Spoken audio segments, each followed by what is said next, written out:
नमस्कार दोस्तों, मेरे हाथों में एक सरकारी नोटिस है। एक पन्ने का यह नोटिस गाजियाबाद के एसडीएम ने गाजियाबाद के डासना मंदिर के महंत और खुद को महामंडलेश्वर कहने वाले यति नरसिम्हानंद गिरी को दिया था।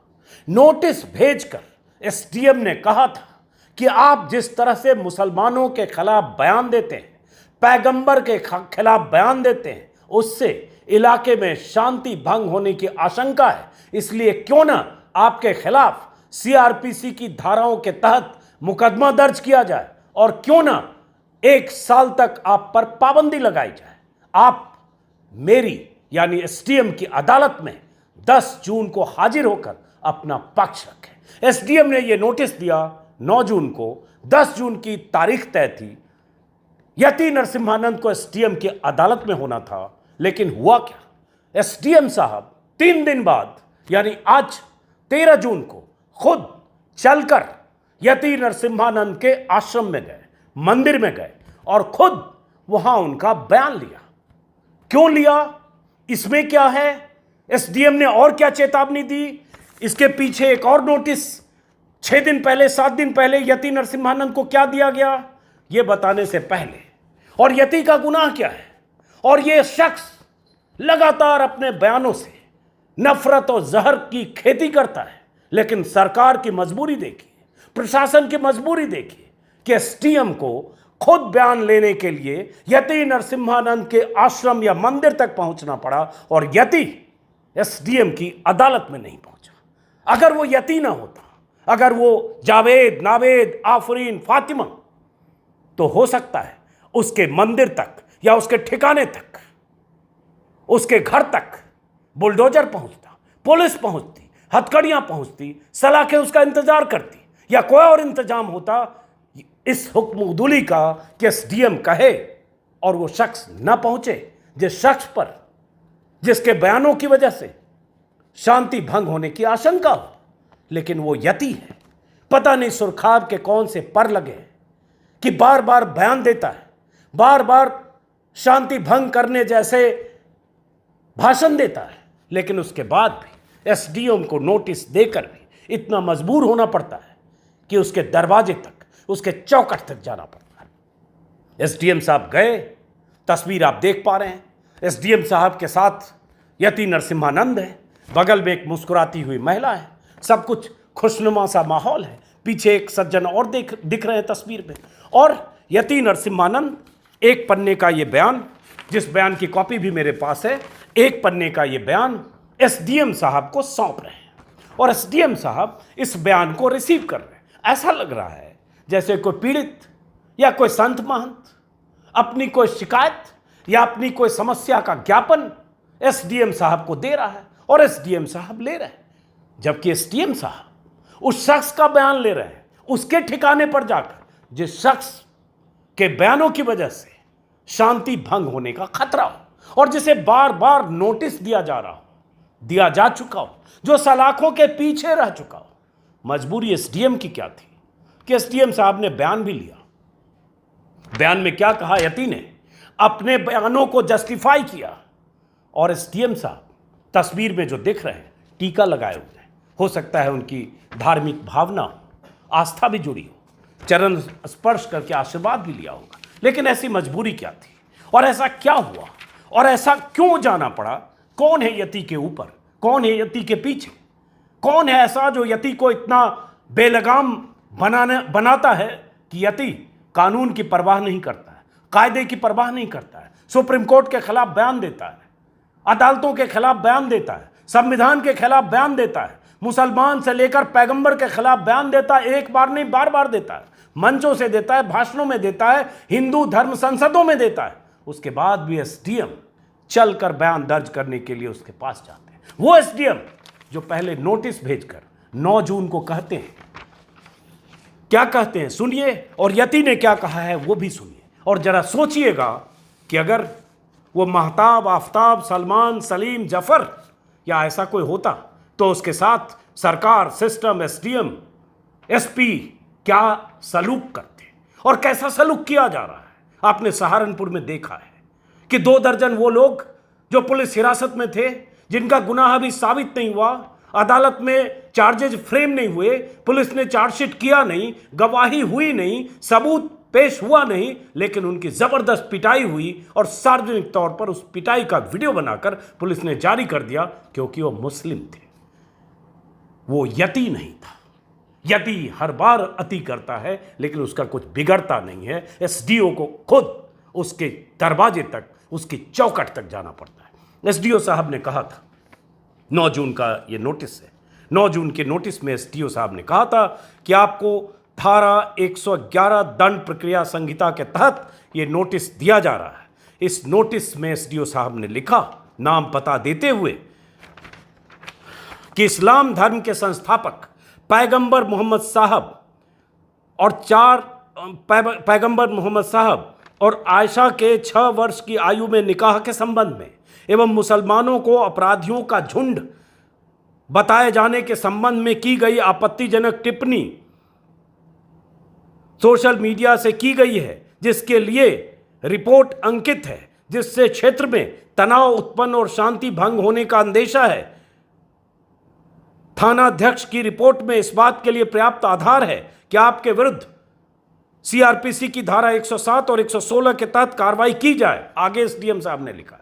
और वही एसडीएम साहब तस्वीर खिंचाकर यति के पास जाकर यति का ये 6 लाइन का यति का बयान ले रहे हैं, जिसमें यति अपने उन्हीं बयानों को जस्टिफाई कर रहा है जिन बयानों की वजह से एसडीओ साहब ने, एसडीएम साहब ने, एसडीओ इसलिए बोलता हूं, बिहार में एसडीओ बोला जाता है, एसडीएम साहब ने उन्हें नोटिस भेजा था।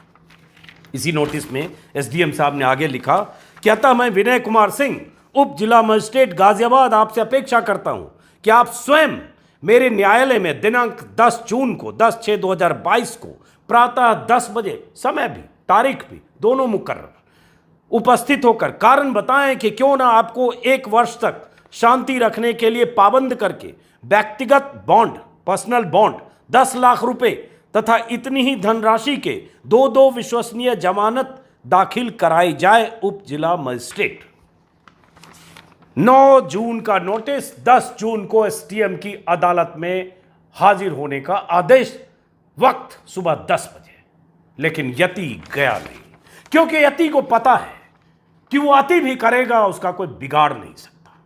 जब इससे पहले 6 जून को एसडीएम की तरफ से एक नोटिस गया था, जिस नोटिस में यही कहा गया था कि आप जिस तरह के बयान दे रहे हैं और जिस तरह से आपने जामा मस्जिद जाकर 17 जून को जुमे के बाद मुसलमानों की भीड़ में कुरान और पैगंबर के बारे में बात करने का ऐलान कर चुके हैं, उससे शांति भंग होगी। आप इस तरह की बात ना करें, या विभिन्न समुदायों के बीच में वैमनस्यता, ईर्ष्या, द्वेष फैलने की संभावना है। अतः आपसे अनुरोध है कि इस प्रकार के वक्तव्य जारी न करें, अन्यथा की स्थिति में वैधानिक कार्यवाही की जाएगी, जिसके लिए आप स्वयं जिम्मेदार होंगे। यह भी अवगत कराना है कि आपके 17 जून 2022 को जामा मस्जिद पर कुरान और इस्लामिक इतिहास की किताबों के साथ जाने के प्रस्तावित कार्यक्रम से शांति भंग हो सकती है। अनुरोध है उस प्रस्तावित कार्यक्रम को निरस्त करना। कायदे से तो उस ऐलान के बाद उसकी गिरफ्तारी हो जानी चाहिए, लेकिन एसडीएम साहब ने पहले एक बार अनुरोध की चिट्ठी लिखी। नोटिस है, लेकिन दरअसल अनुरोध है कि आप प्लीज वहां मत जाइए, शांति भंग हो जाएगी। इस अनुरोध पत्र के पाने के बाद यति ने फिर दूसरा वीडियो बनाया और दूसरा वीडियो बनाकर फिर कहा कि मैं तो 17 जून को जामा मस्जिद जाऊंगा, खाली हाथ जाऊंगा, निहत्थे जाऊंगा, चाहे मेरी हत्या हो जाए मैं तो जाऊंगा, मेरी अभिव्यक्ति की आजादी है, मैं जाऊंगा, मेरी अभिव्यक्ति की आजादी को कैसे कुचल सकता है। और वो वीडियो उसने बाकायदा जारी किया, इसी नोटिस को दिखाते हुए। पिछले वीडियो में मैंने इस पर विस्तार से बात की। उसके बाद एसडीएम साहब का ये दूसरा नोटिस, और दूसरे नोटिस का हश्र ये कि एसडीएम साहब को खुद जाना पड़ता है।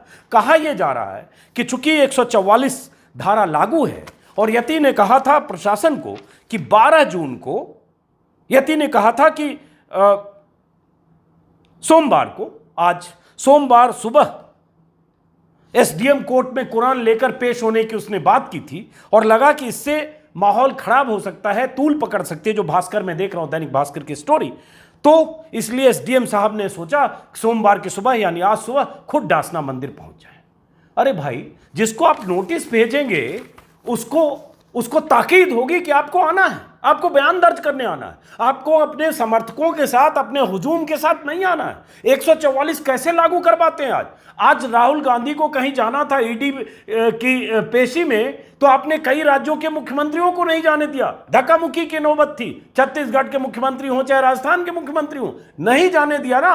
140 पर अमल किया दिल्ली पुलिस ने, वही मोदी की सरकार ने, शाह की सरकार ने, शाह की पुलिस ने, योगी की पुलिस है। तो फिर अगर प्रशासन ने नोटिस दिया, एसडीएम ने कहा, तो यति को जाना ही चाहिए था, और जाता भी अगर वो सलीम सलमान सुल्तान होता, जिसका बार बार मैं जिक्र और इशारा कर रहा हूं।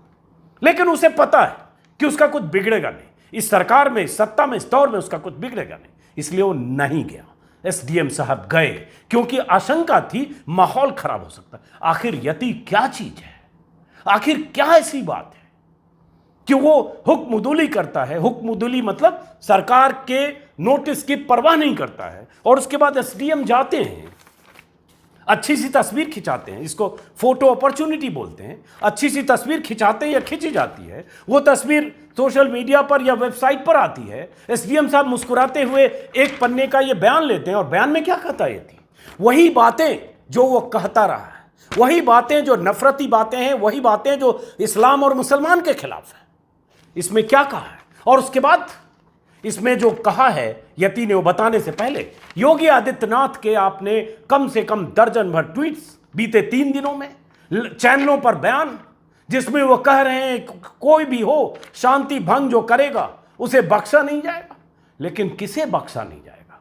क्या जावेद को, आफरीन को, या फातिमा को, या किसी एक धर्म विशेष के लोगों पर आशंका होगी, आरोप होगा तो बुलडोजर वहां जाएगा, गिरफ्तारियां वहां होगी, सलाखें इंतजार वहां करेगी, हंटर सलाखों के पीछे हिरासत में वहां चलेंगे? यही कहते हैं योगी आदित्यनाथ। और अगर कोई भगवा ब्रिगेड का हो, भगवाधारी हो, यति नरसिम्हानंद हो, कुछ भी बोलकर निकल जाएगा।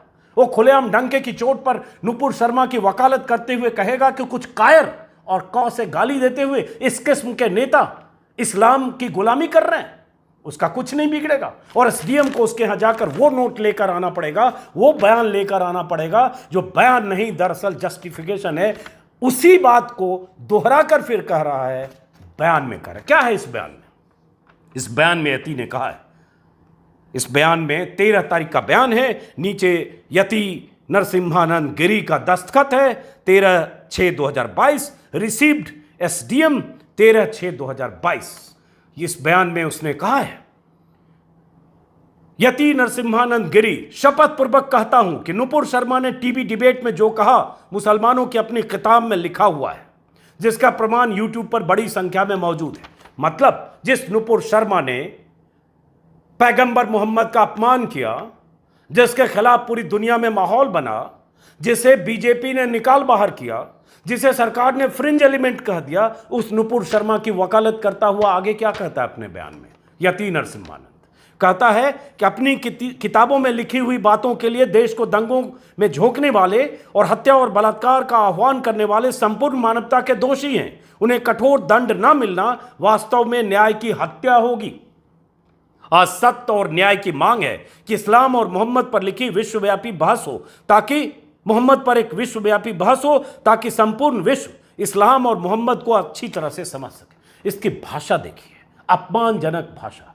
वो पैगंबर मोहम्मद कहते हैं, प्रॉफिट मोहम्मद। 200 करोड़ मुस्लिम उन्हें पैगंबर मोहम्मद अल्लाह का दूत मानते हैं, नबी रसूल। लेकिन उनके लिए पैगंबर शब्द का इस तरह से इस्तेमाल और पैगंबर पर बहस हो, विश्वव्यापी बहस, ये उसका बयान है। वो बयान जो एसडीएम साहब उसके ठिकाने से लेकर आए हैं, और ये बयान सार्वजनिक है। इसी को समझने की जरूरत है कि आखिर यति इतना बुलंद हौसले के साथ डंके की चोट पर इस तरह की बातें करके भी, जहरीली भाषण देकर भी,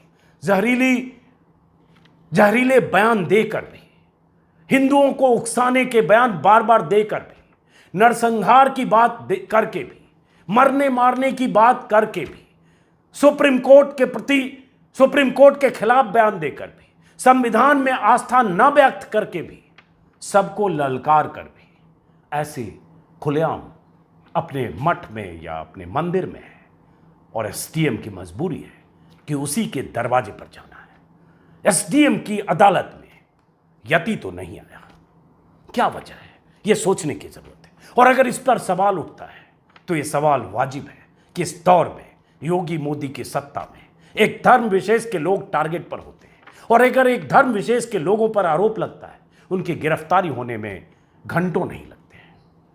अभी बीते 1 महीने में कई गिरफ्तारियां हुई, किसी बयान पर, ट्विटर पर लिखे किसी बयान पर, किसी आलोचना पर, किसी टिप्पणी पर, किसी प्रतिक्रिया पर तमाम लोगों की गिरफ्तारियां हुई। यहां तक कि दिल्ली विश्वविद्यालय के एक प्रोफेसर को रात भर थाने में रखा गया, गिरफ्तारी हुई, जमानत मिली अदालत से। लेकिन ये यति बार बार अति करता है और उसके बाद भी उसका कुछ बिगड़ता नहीं है। उनके सामने एसडीओ लाचार होता है। पता नहीं एसडीओ साहब की क्या मजबूरी थी, पता नहीं एसडीओ साहब को किसने ये कहा था कि आप खुद उनके दरवाजे पर जाइए, पता नहीं यति किसकी मजबूरी है। और अगर योगी आदित्यनाथ कहते हैं कि कोई भी शांति भंग करेगा, किसी भी तरह के तत्व को छोड़ा नहीं जाएगा, तो यहां तो सामने दिखता है कि उनके निशाने पर, उनके टारगेट पर कौन है कौन नहीं। तो हम और आप अभिशप्त हैं इस दौर में कि यति को आप फलते फूलते देखेंगे, यति जैसे जहरीले लोगों का उठान देखेंगे, यति जैसे लोगों को सलाखों के बाहर देखेंगे। लेकिन अगर कोई आफरीन है, फातिमा है, तो उनके घरों पर बिना आरोप साबित हुए बुलडोजर चलते देखेंगे। आरोप जावेद पर होगा, लेकिन मकान अगर फातिमा के नाम होगा तो भी उस पर बुलडोजर चलेगा और 24 घंटे के भीतर चलेगा, क्योंकि वो फातिमा है ना, वो यति नरसिम्हानंद नहीं है, वो उस हिंदुत्व ब्रिगेड का भगवाधारी नहीं है।